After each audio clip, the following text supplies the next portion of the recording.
explicar o dar algunos datos de la historia del cómo se ha formado este canon. Lista de los libros santos que la tradición apostólica hizo discernir a la Iglesia. Y esta lista es la que se llama el Canon de las Escrituras, que comprende 46 escritos para el Antiguo Testamento y 27 para el Nuevo Testamento. Cómo la Iglesia acoge el Antiguo Testamento y el Nuevo Testamento. Hoy vamos a hacer un número nada más del Catecismo y ese número es el 120.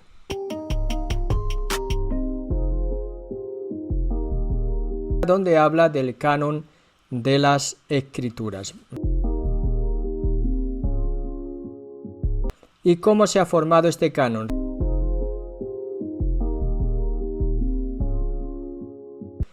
Porque veremos que hasta el Concilio de Trento la Iglesia nos los propone de una forma definitiva y diciendo estos son y no otros, ¿verdad?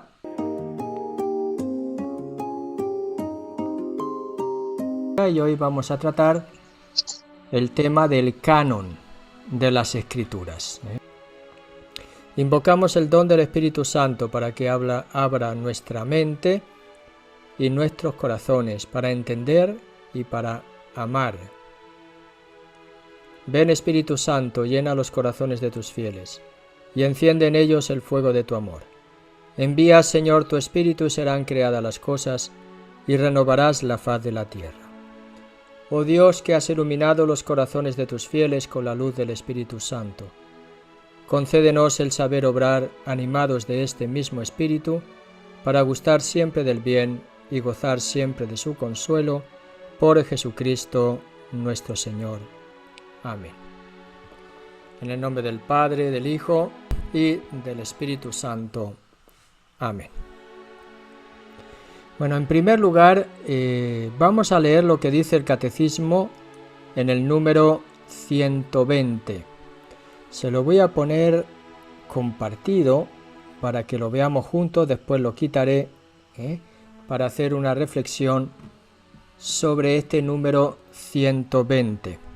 Que la tradición apostólica hizo discernir a la Iglesia. Entonces ya estamos aquí, la tradición apostólica hizo discernir a la Iglesia qué escritos constituyen la lista de los libros sagrados. Aquí tenemos la tradición apostólica, discernir. La palabra discernir tiene importancia porque eso significa que hay una acción del Espíritu Santo que se acoge y que se discierne. ¿Y sobre qué consta ese discernimiento? Sobre los escritos que constituyen la lista de los libros santos, es decir, una referencia a la Dei Verbum 8.3. ¿Qué listas son esos libros que nosotros consideramos como inspirados y por lo tanto formando parte de lo que se llama canon de las Escrituras? Esta lista integral de los libros santos es llamada canon de las Escrituras. Canon es regla,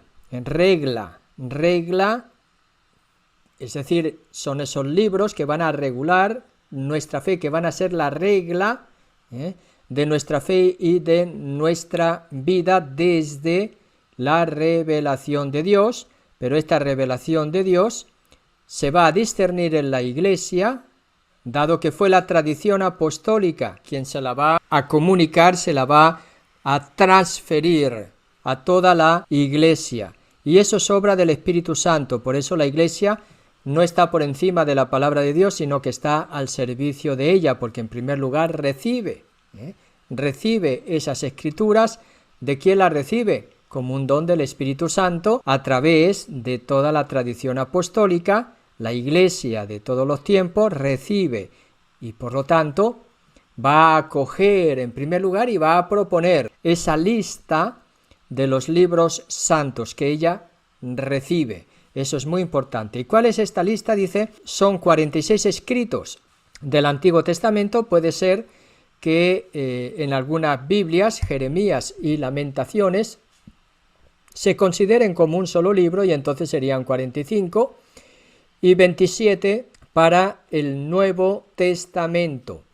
Y aquí hace una cita al Decretum Damasi de S. Dessinger Schönmerzer, ya saben que significa ese documento en los que están todos los documentos del magisterio de la Iglesia a lo largo de toda la historia de la Iglesia. Cita el Concilio de Florencia, que también acogió esa misma lista y que va a ser usada, esa del Concilio de Florencia, por el Concilio de Trento, en los números 1501 a 1504. ¿Cuál es esa lista que nos da, que coincide prácticamente con la del Concilio de Trento?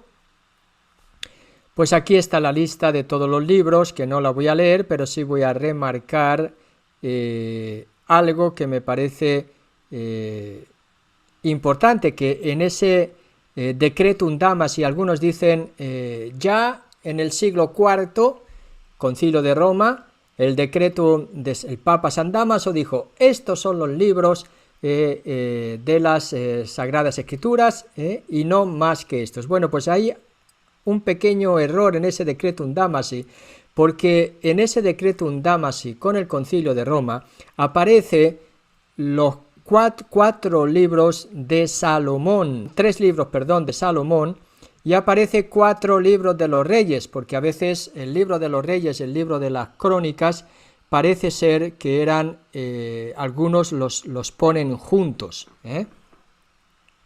Entonces, no voy a entrar en ese detalle, simplemente si ustedes verifican el canon según el Concilio de Roma y el Decretum Damasi, que es del Concilio de Roma del 382, y el Decretum Damasi, que sería del 366 o 300, el Papa Dámaso del 366 al 84, entonces aquí hay una pequeña diferencia.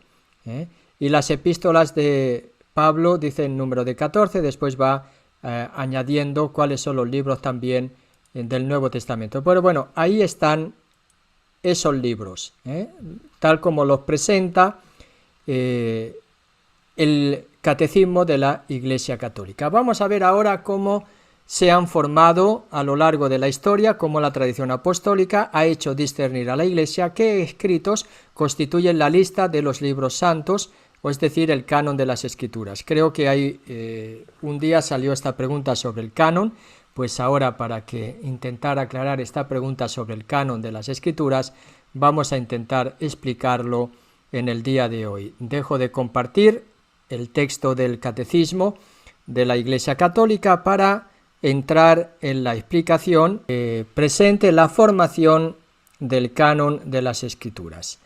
Vamos a empezar explicando lo básico y lo fundamental, es decir, qué significa esa palabra canon. Canon de las Escrituras, canon significa regla, ya lo he dicho, medida, regla.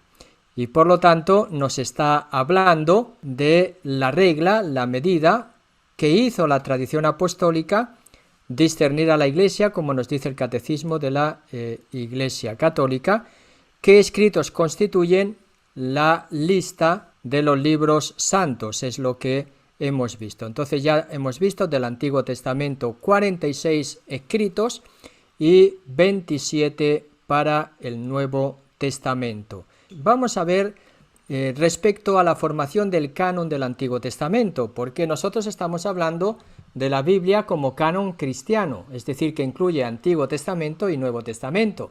Pero el Antiguo Testamento se formó independientemente del Nuevo Testamento, como todos sabemos, porque el cristianismo acoge el Antiguo Testamento de los judíos. Pero entre los judíos, en el tiempo en que los cristianos van a acoger el Antiguo Testamento, todavía no tenían muy claro cuáles eran todos los libros que formaban, vamos a decirlo de esa manera, su canon bíblico. Todavía había discusiones y había grupos que acogían unos libros y otros que no acogían otros libros. Y así pasó a lo largo de la historia de la Iglesia respecto sea los libros del Antiguo Testamento que del Nuevo Testamento. Hasta el Concilio de Trento todavía se discutían si algunos libros formaban parte o no del canon, así que no es extraño que Lutero quitara algunos libros que, según él, algunos padres de la Iglesia también no los aceptaban, como por ejemplo San Jerónimo, y tenía razón en eso.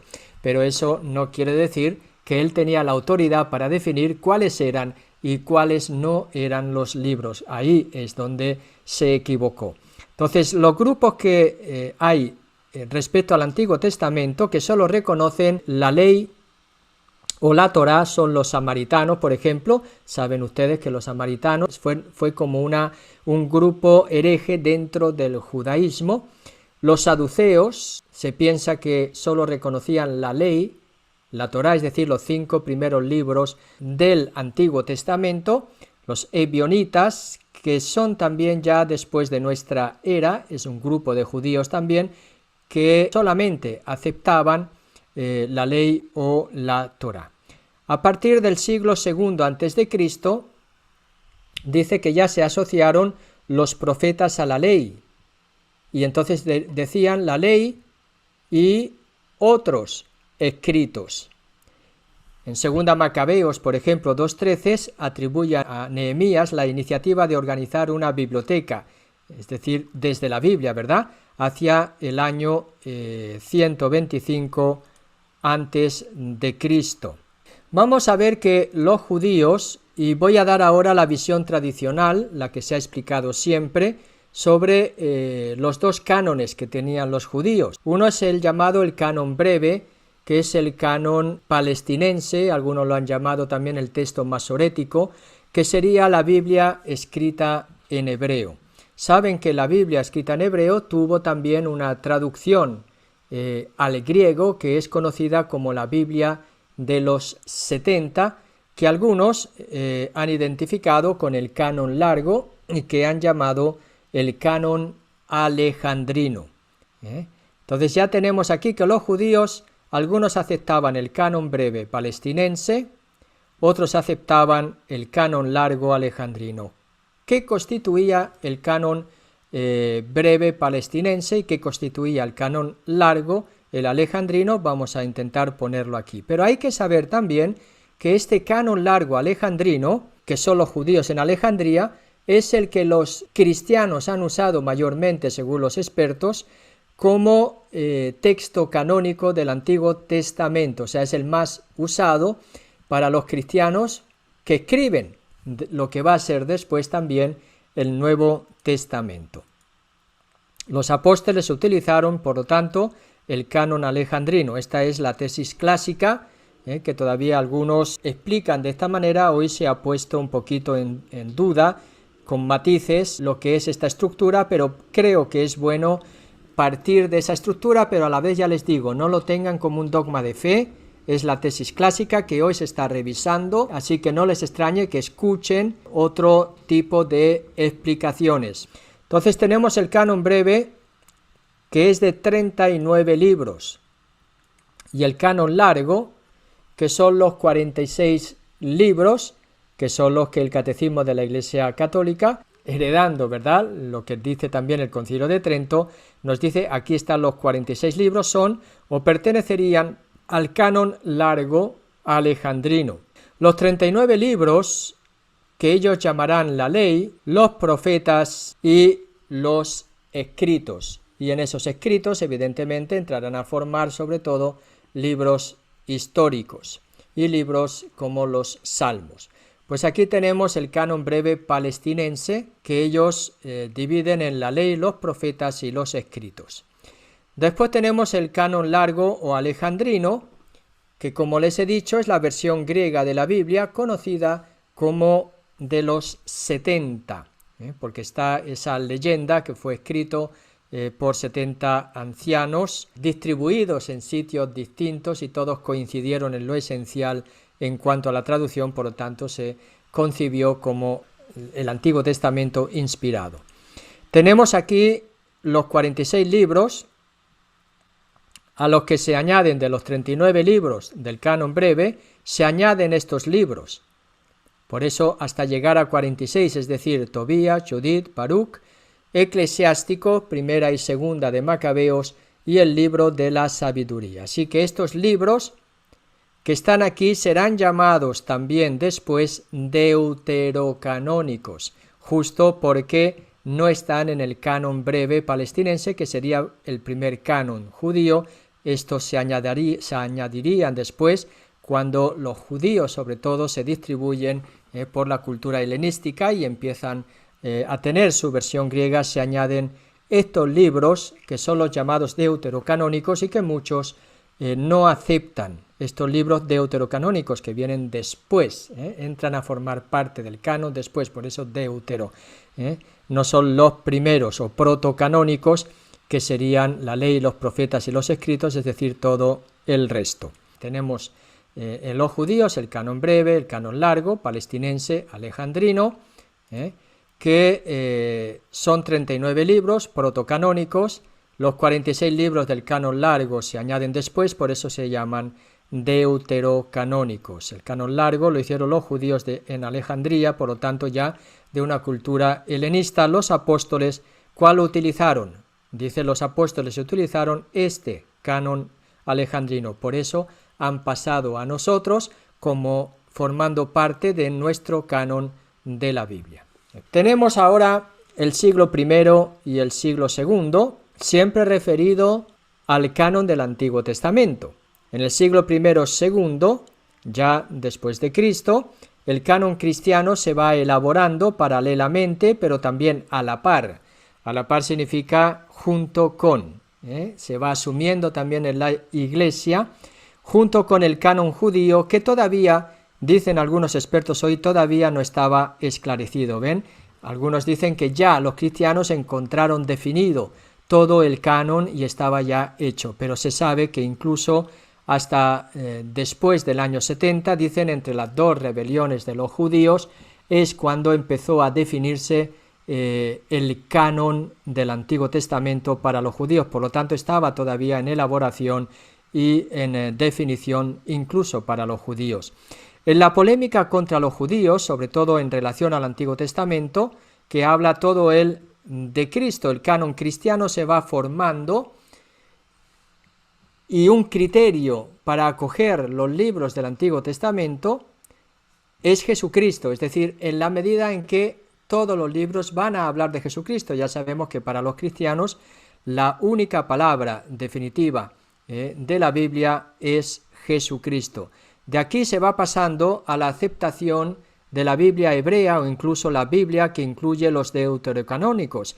Dentro de la historia de la cristiandad, las comunidades primitivas, los primeros cristianos, es decir, las comunidades post-apostólicas, van a usar unos la Biblia hebrea y otros van a usar también los deuterocanónicos. Unos van a aceptarlos, otros van a negarlos.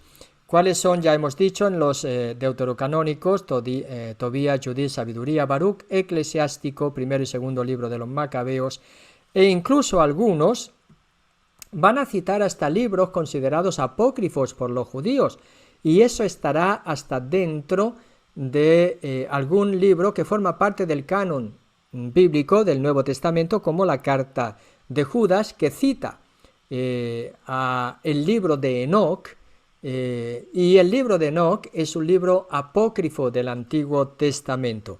Evidentemente no forma parte del canon, pero eso nos da a conocer que había algunos libros que estaban discutidos, que unos los aceptaban y otros no los aceptaban. No es de extrañar, desde el principio había siempre estas diferencias. Vamos ahora a ver el siglo III. En el siglo III empezaron las dudas sobre la inclusión de los así llamados deuterocanónicos. ¿Son o no son parte del canon? ¿Y cuál fue la causa de estas dudas? Fueron las discusiones con los judíos, sobre todo, en las cuales los cristianos solo utilizaban los libros protocanónicos, que son aquellos que constituyen los de la Biblia hebrea. Entonces algunos padres de la Iglesia hacen notar estas dudas en sus escritos. Ya hay padres de la Iglesia en los primeros siglos del cristianismo, por ejemplo Atanasio en el siglo III y siglo IV, Cirilo de Jerusalén, Gregorio Nacianceno, y hay otros que mantienen como inspirados también los libros deuterocanónicos, por ejemplo, San Basilio, San Agustín, León Magno. Pero ya había dudas. La Iglesia griega no cita los deuterocanónicos hasta el siglo IV. Y San Jerónimo sostenía que solo la Biblia hebrea es válida, y es una discusión que llegará hasta el mismo Concilio de Trento. Esa era la pregunta que llega hasta Trento: ¿el canon breve o el canon largo? ¿La Biblia hebrea o la Biblia de los 70? ¿Cuál es esa Biblia que constituye el canon, es decir, la regla de la fe para los cristianos? En otras palabras, porque ahí se va a definir cuáles son esos libros que son inspirados por el Espíritu Santo. A partir del 393 empieza a haber varios concilios que van a tratar este tema. Primero, concilios regionales, concilios ecuménicos. Regionales significa de una localidad concreta, ecuménicos de toda la Iglesia, que fueron precisando la lista de los libros canónicos para la Iglesia. ¿Cuáles fueron estos concilios? Los enumero nada más: el decreto de San Dámaso y el concilio de Roma en el 382. Esto está citado explícitamente por el Catecismo de la Iglesia Católica y por eso lo pongo aquí. El concilio de Hipona en África en el 393, el concilio de Cartago también en África 397-419, el concilio de Florencia o Florentino, que corresponde, como en Trento, a los que enuncia la Vulgata, los que están en la Vulgata, es decir, la traducción al latín de la Biblia, y el concilio de Trento en 1546. Estos concilios tocaron el tema del canon. ¿Qué libros constituyen el canon de la Biblia, o son los libros sagrados? Solamente el canon se define solemnemente en el concilio de Trento, reunido el 8 de abril de 1546, donde dogmáticamente se define que estos son el canon de los libros sagrados, y los va a enumerar, que es la lista que hemos visto en el Catecismo de la Iglesia Católica. Y los protestantes admiten como libros sagrados solamente los 39 libros del canon hebreo, y el primero que negó la canonicidad de los 7 deuterocanónicos fue un tal Carlos Tadio en 1520, después Lutero y también Calvino en 1540. Pero, repito, el negar los deuterocanónicos no es algo extraño en la época en que vivió Lutero, porque esa misma discusión llegó todavía a Trento por un cardenal muy prestigioso que fue uno de los que tuvo las discusiones y las entrevistas con Lutero, que era el cardenal, por ejemplo, Cayetano. ¿Cómo se van componiendo ahora los libros del Nuevo Testamento? Estamos hablando del Antiguo Testamento, ahora vamos al Nuevo Testamento, en esos 27 libros, y tiene varias etapas. Ya sabemos que el canon del Nuevo Testamento, los libros del Nuevo Testamento, se formaron o quedaron formados después o a finales del siglo I y principios del siglo II. Es lo que se llama también el periodo apostólico y post-apostólico. El periodo apostólico, los escritos se están componiendo todavía. Evidentemente está la predicación de Cristo, del reino de Dios, que transmiten los apóstoles, y cuando va pasando la tradición oral, llega un momento en que empieza a verse la necesidad de que se pongan por escrito, pero se van a poner por escrito algunos textos no para toda la Iglesia, sino para comunidades específicas en un principio. Todavía no eran escritos que se aceptaban en todas las iglesias. Después se irán distribuyendo, serán expandiendo por todas las iglesias hasta ser concebidos como inspirados y por lo tanto parte del canon. Sabemos que se acoge el Antiguo Testamento a la luz de Jesucristo. Y esa es la lectura que ellos van a hacer. Aceptan los textos del Antiguo Testamento de los judíos, pero los van a leer, los van a interpretar a la luz de Jesucristo, pero los acogen ya como palabra inspirada, como palabra sagrada, porque en el cristianismo primitivo están en un periodo oral fundamentalmente. Hasta el año 150, aproximadamente, los evangelios ya sabemos que se escriben para comunidades determinadas, lo mismo que las cartas de San Pablo. A veces son desconocidos los evangelios en otras comunidades cristianas o las mismas cartas de San Pablo. Incluso se habla de que hay algunas cartas de San Pablo que son desconocidas, que las hemos perdido. Otros evangelios no se reconocieron, como los apócrifos.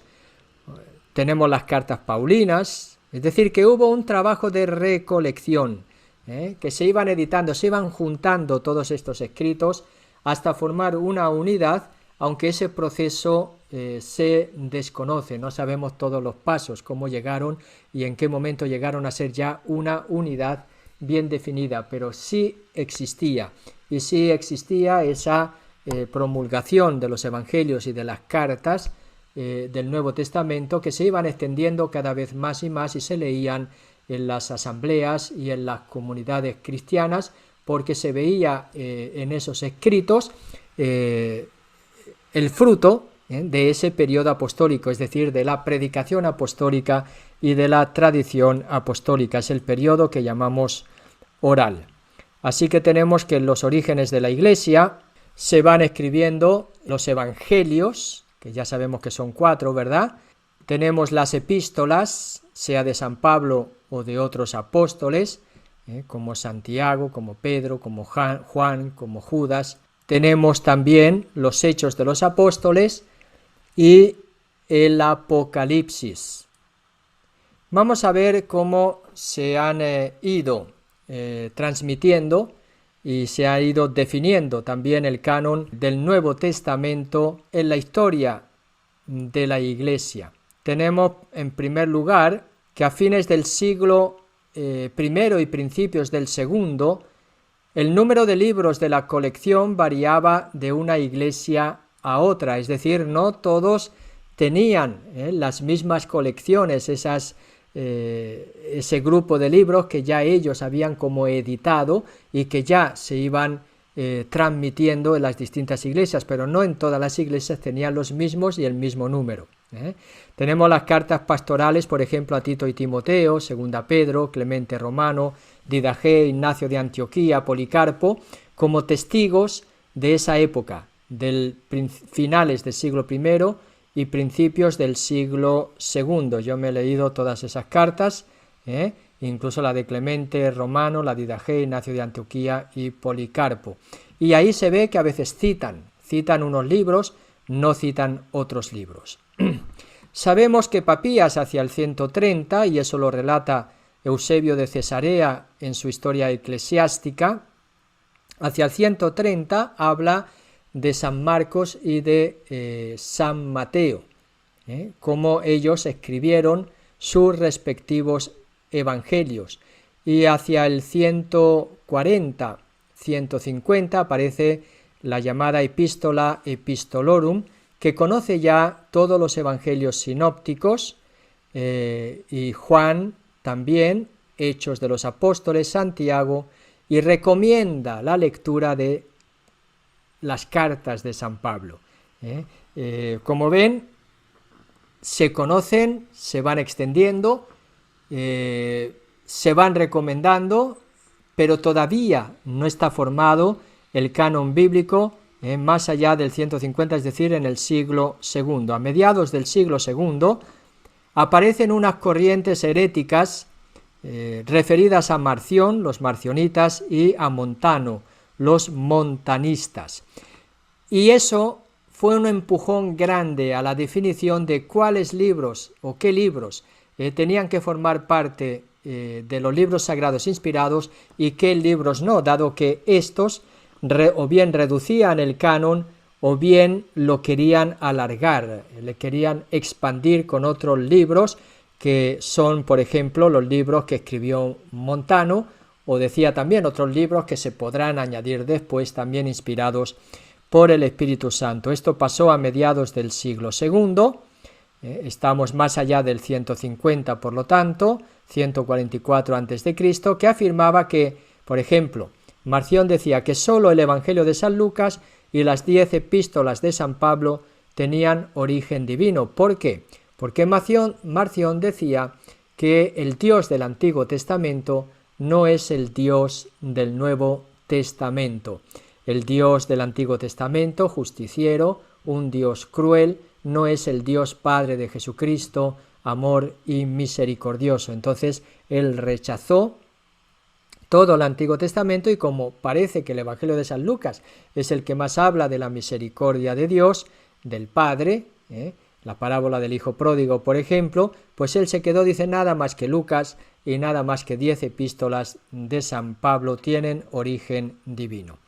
Aparecen por el otro lado los montanistas, que serían como unos espiritualistas, son aquellos que definen que todo el mundo ha recibido al Espíritu Santo, y como todos los bautizados han recibido al Espíritu Santo, también ellos, o el Espíritu Santo puede seguir hablando por medio de ellos, y por lo tanto pueden escribir también libros inspirados. Como ven, esto no es nuevo, no es nuevo de esas personas que se creen inspiradas, y que lo que dicen ellos es lo que Dios les ha dicho, y es lo que los demás todos están equivocados, pero ellos tienen la verdad. Entonces ahí tenemos a Montano, los montanistas, que pretendía introducir también como libros sagrados sus propios escritos, o también de aquellos que se abren al Espíritu. Entonces aquellos que se abren al Espíritu también pueden recibir por inspiración esa palabra que ellos podrán escribir, y por lo tanto el canon se podrá ampliar. Ante esas dos herejías, pues urgió, se aceleró un poquito la reflexión sobre qué libros realmente son los libros inspirados. Entonces, en ese momento la tradición oral ya vemos que no basta para definir los libros. La tradición oral empieza a entrar en crisis, y por eso ahora hay que definir bien por escrito para que quede constancia. Se van alejando de los apóstoles, de los sucesores de los apóstoles, y ahora ¿quién va a garantizar la doctrina, el depósito de la fe? Ahí ya va tomando fuerza la tradición escrita, que después se va a convertir, ¿verdad?, en lo que es la palabra de Dios para nosotros, los escritos que la transmiten. Miren que yo estoy hablando del proceso histórico. Nosotros, cuando hemos acogido la Biblia, la hemos acogido como palabra de Dios, la hemos acogido como palabra inspirada, y por lo tanto es la que tiene autoridad. Pero en los primeros tiempos del cristianismo, sobre todo lo que prevaleció es la tradición oral. Por eso las dos fuentes de la revelación, como dice el Catecismo, el Concilio Vaticano, y es la doctrina de la Iglesia Católica, las dos fuentes de la revelación son la tradición apostólica, la predicación apostólica, y también las Sagradas Escrituras. San Justino ya aparece aquí, más allá de los 150-165, que era un filósofo y un apologista. Dice que de la autoridad de los apóstoles se pasa a la autoridad de la Escritura, compuesta por los apóstoles o bien por sus sucesores. En las Sagradas Escrituras, por lo tanto, va a estar reflejada la tradición apostólica. Y la tradición apostólica está transmitiendo el depósito de la fe. ¿Quién es? Jesucristo y su salvación. Ahí tenemos que eso será un criterio interno dentro del canon bíblico también, para hablar de los cánones, de la formación del canon. Hacia finales del siglo II, ya llegando al año 200, la colección del Nuevo Testamento era ya casi la misma en las iglesias de Oriente y Occidente, dicen. Tanto es así que Taciano en Siria, hacia el 170, en el Diatéseron ya analiza a los evangelios, es decir, los 4 evangelios, en lo que se supone ellos empezaban a descubrir las contradicciones de los evangelios. Es definitivo ya San Irineo de León y la lista canónica llamada el fragmento muratoriano. Fragmento muratoriano porque tiene el nombre de quien descubrió este fragmento en el siglo XVIII, que se llamaba Muratori, que es un fragmento del siglo II en latín, donde ya está la lista canónica en la mayoría de sus libros. ¿Quién usó por primera vez la expresión Nuevo Testamento? Tertuliano, como anecdótico. Durante el siglo III se aparece una disputa entre Oriente y Occidente. En Oriente se disputa sobre todo la autoridad del libro del Apocalipsis, y en Occidente se disputa la autoridad o la inspiración del libro de los Hebreos. ¿Por qué? Porque este libro, la carta a los Hebreos, fue usada por los montanistas, ya sabemos quiénes son los montanistas, espiritualistas, ¿verdad? Y por el mismo Tertuliano, que después también acabó en la herejía, como base de su postura de no perdonar los pecados cometidos después del bautismo. Ellos retenían que los pecados cometidos después del bautismo no se perdonaban. Eso llegó hasta la Edad Media, de tal manera que muchos incluso esperaban hasta el último momento para bautizarse y así salvarse. Imagínense, era la mentalidad que se creó con esta manera de pensar. En el siglo III hay libros que son aceptados por todos y hay libros que son discutidos. Los aceptados por todos menos los discutidos. Entonces los demás eran aceptados, pero estos eran discutidos. ¿Cuáles? Santiago, Judas, Segunda Pedro, Segunda y Tercera de Juan, también Apocalipsis, y había también libros que eran considerados heréticos, sobre todo libros apócrifos. En los tiempos de San Agustín y San Atanasio tenemos que los concilios de Laodicea, Hipona y Concilio de Cartago, el Concilio de Trullo en Constantinopla 692 y el Concilio Florentino, que van a reconocer los 27 libros del Nuevo Testamento. Menos Laodicea, el Concilio de Laodicea no reconoció el Apocalipsis. El Apocalipsis era un libro también en discusión si era un libro inspirado o no era un libro inspirado. El protestantismo, ya estamos en el 1500, Lutero excluyó, ya lo sabemos, Hebreos, Santiago, Judas y Apocalipsis. Carlos Tadio y Calvino, ellos aceptaban los 27 libros del Nuevo Testamento, ellos no excluían estos libros. Los protestantes liberales, que vinieron en el siglo XVIII-XIX, sobre todo, y el XX también, no los tomaban ya como libros inspirados, sino que trataban estos libros como libros que había que abarcarlos, acercarse a ellos desde la perspectiva de la crítica histórica, y los llamaron literatura cristiana primitiva. Tenemos el Concilio de Trento en 1546, que presentó ya oficialmente y dogmáticamente la lista íntegra del Nuevo Testamento, como ya hemos visto. Por eso no me detengo más. ¿Cuál es el criterio que usa la Iglesia para definir y decir estos son los libros inspirados? Pues el primer criterio objetivo y el último, que también es un criterio interno al canon, es la revelación hecha por el Espíritu Santo. En primer lugar, la Iglesia lo que hace es reconocer, acoger esa acción del Espíritu Santo en la tradición apostólica y acoger en esa acción del Espíritu Santo la misma palabra de Dios que se expresa en esos escritos inspirados, y que ella va a querer transmitir fielmente desde la tradición apostólica. Si quieren un criterio interno para definir esto, es que en todos esos libros se expresa el fundamento de la fe cristiana, que es el querigma apostólico, es decir, como Dios envía a su Hijo Jesucristo para salvarnos del pecado, renovarnos, darnos la vida nueva en el Espíritu y enviarnos a predicar la buena nueva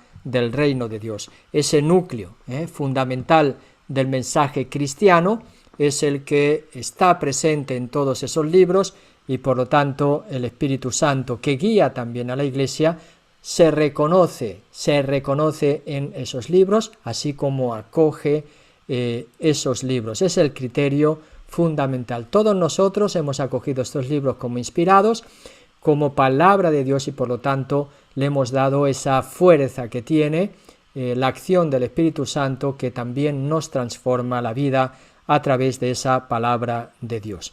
Hay algunos criterios secundarios, pero también importantes, a la hora de establecer que estos libros y no otros son los que son inspirados y por lo tanto los que forman parte del canon de la Biblia. El primero es su origen apostólico o de la generación apostólica. Son libros que todos ellos se remontan a los apóstoles, no los del Antiguo Testamento, pero los del Antiguo Testamento sabemos que ha venido a nosotros porque la tradición apostólica ha aceptado sin más ese canon judío o palestinense. Otro criterio es su ortodoxia en la doctrina, es decir, lo que ellos cuentan, visto en toda la unidad de la Biblia, pertenece a la enseñanza de Jesucristo y por lo tanto son libros inspirados y pertenecen al canon bíblico. Y finalmente su uso litúrgico antiguo y generalizado. Son libros que se usaban en la liturgia desde el inicio, desde la antigüedad, y que se fueron generalizando en toda la Iglesia universal, es decir, eran aceptados por la mayoría de las iglesias locales y por toda la Iglesia universal y católica. Y en última instancia, evidentemente, cuando la Iglesia los lee, se ve reflejada en esos libros como en un espejo, y ahí reconoce que está presente su propia identidad, Jesucristo, y por lo tanto su misión, que los envía a predicar y a anunciar la salvación, dándola a través de los sacramentos. En él la Iglesia encontramos en este canon bíblico lo necesario en el orden de la fe y en el orden del actuar para nuestra salvación, como dice el Concilio Vaticano II y el mismo Catecismo de la Iglesia Católica. En otras palabras, ahí está todo lo que necesitamos para nuestra salvación. Pero sobre todo tenemos aquí tres principios que se han ido desarrollando a lo largo de toda la historia que hemos visto. El cristianismo, y ahí podemos entender, no nace como religión del libro, ya lo hemos visto, que sería una letra muerta, sino que nace de una vida, que se va expresando, se va transmitiendo en la tradición apostólica, en la predicación apostólica, en su vida misma de la Iglesia. Por eso decimos que el cristianismo no es religión del libro, no está basada en un libro, está basada en una vida, que es la vida en el Espíritu. Después va a plasmar esa vida en un libro, o mejor dicho, en muchos libros, que son los que forman parte del canon bíblico. Aquí se va elaborando, por lo tanto, en esta historia, la tradición apostólica, que es el primer paso, seguido de la elaboración de la categoría de la sucesión apostólica. Esa sucesión apostólica que va a dar pie también y va a ser razón de ser de la jerarquía eclesiástica, que va a tener ese carisma de la interpretación auténtica de la tradición apostólica y de la Sagrada Escritura. Los obispos serán los garantes de la enseñanza auténtica ¿de quién? De los apóstoles, de los apóstoles. Así tenemos que la tradición apostólica y la sucesión apostólica son la base institucional para la canonicidad del Nuevo Testamento. En definitiva, ¿quién es el que dice finalmente estos y no otros? No puede ser una persona. Como decía Lutero, cualquier cristiano inspirado podía decir que estos son. Sí, pero después resulta que si cada uno dice estos son, cada uno va a poner los suyos propios, ¿no? Como ven, no se sostiene esta doctrina. Sí se sostiene que tiene que haber un garante dentro de la comunidad de Jesús, es decir, en la Iglesia, que tiene que definir y decir estos son y no otros. Si alguien quiere profundizar, pues aquí tienen un libro, Biblia y Palabra de Dios, Biblia y palabra de Dios. Es elaborado, es teológico, a veces es fácil de leer, a veces no es fácil, pero es claro, no tiene ningún impedimento para ser leído.